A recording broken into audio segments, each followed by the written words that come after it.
নমস্কার বন্ধুরা, welcome to আরকে sports. আশা করি তোমরা সবাই সুস্থ ও ভালো আছো।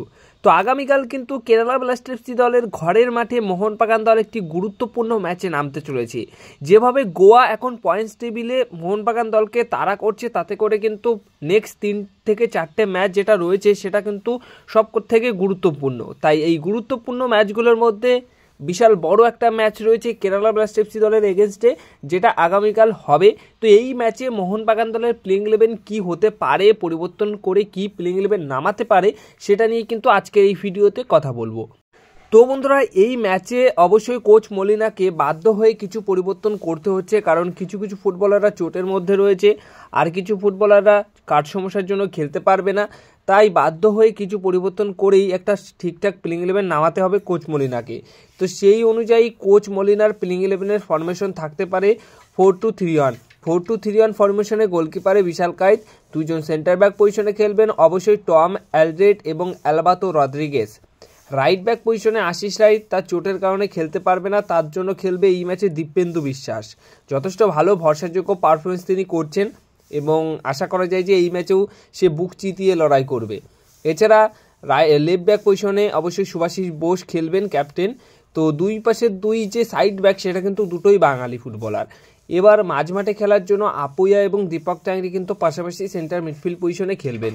এবার একজন অ্যাটাকিং মিডফিল্ড পজিশনে এখানে একটা প্রশ্ন রয়েছে যে দিমিকে নিয়ে খবর রয়েছে যে দিমি আনফিট রয়েছে, এই ম্যাচে খেলতেও পারে আবার নাও খেলতে পারে। তাই দিমিকেও রাখা হচ্ছে, কিন্তু দিমি যদি না খেলে তাহলে শুরু থেকেই খেলবেন জ্যাসন কামিংস।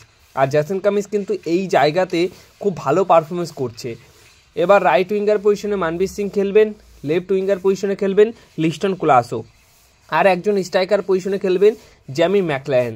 তো এই রকমই পরিবর্তন করে অবশ্যই প্লেইং 11 নামাতে চলেছে কোচ মলিনা। আর তাছাড়া রিজার্ভ বেঞ্চটাও কিন্তু বেশ শক্তিশালী থাকবে এই ম্যাচে, কারণ আশিক কুর্নিয়ান রয়েছে এবং অভিষেক সূর্যবংশী রয়েছে। তাছাড়া কেরালার একটা ফুটবলারকে রেজিস্টার করিয়েছে, সেই প্লেয়ারটিও থাকবে। অনেক ভালো ফুটবলাররা তো অবশ্যই রিজার্ভ বেঞ্চে থাকছেই। তো এইরকমই প্লেইং 11 কিন্তু নামাবে কোচ মলিনা কেরালা ব্লাস্টার্স দলের এগেনস্টে। এবার কথা বলবো অবশ্যই গতকাল কিন্তু আলেদিন আজারাই তিনি কিন্তু রেকর্ড করে ফেলেছেন। আইএসএল এর ইতিহাসে সব থেকে বেশি গোল করার যে রেকর্ড সেটা কিন্তু আলেদিন আজারাইয়ের নামের পাশে চলে আসলো। আলেদিন আজারাই মানে এই প্লেয়ারটিকে যত দেখছি ততই মানে ফ্যান হয়ে গেলাম।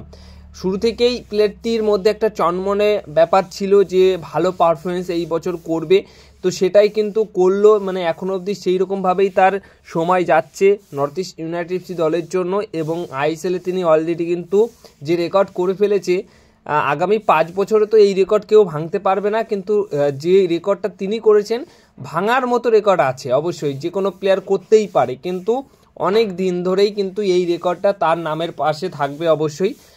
19টা গোল এখনও অবধি করে ফেলেছে, আর মোস্ট গোল কন্ট্রিবিউশন করে ফেলেছে যেটা 24টা হাইয়েস্ট।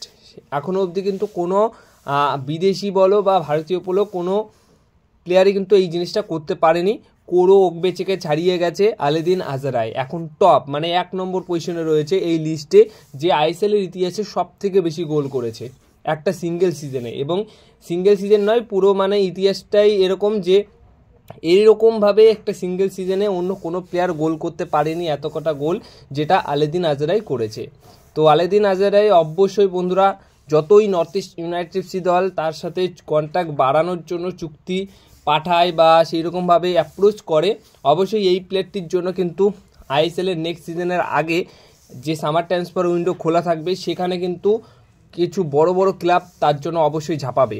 বড় বড় ক্লাব বলতে মোহনবাগান, মুম্বাই সিটি এফসি, তারপর বেঙ্গালুরু, গোয়া, এই সমস্ত দল কিন্তু অবশ্যই থাকবে এই লিস্টে। যেখানে নর্থ ইস্ট ইউনাইটেড এফসি দল তো তাদের ধরে রাখারই প্ল্যান থাকবে, যে কোনো মূল্যে ধরে রাখতে চাইবে।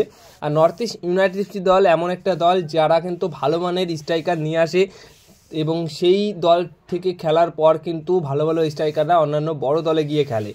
তো সেই রকমভাবে যেরকম ওকবেচেকে নিয়ে এসেছিল নর্থ ইস্ট ইউনাইটেড এফসি দল, এখন আলেদিন আজারাই, এরকম অনেক স্ট্রাইকার এসে গেছে, খেলে গেছে নর্থ ইস্টে, তারপর কিন্তু বড় বড় আইএসএল ক্লাবে খেলছে। তো এখন এই আলেদিন আজারের ওপর তো অবশ্যই মনে হচ্ছে যে মুম্বাই সিটি এফসি দলের একটা বিশাল বড় নজর তো থাকবেই, তার পাশাপাশি মোহনবাগান দলও কিন্তু কিছু অংশে কম যাবে না। তাছাড়া অন্যান্য বড় দলও কিন্তু থাকবে।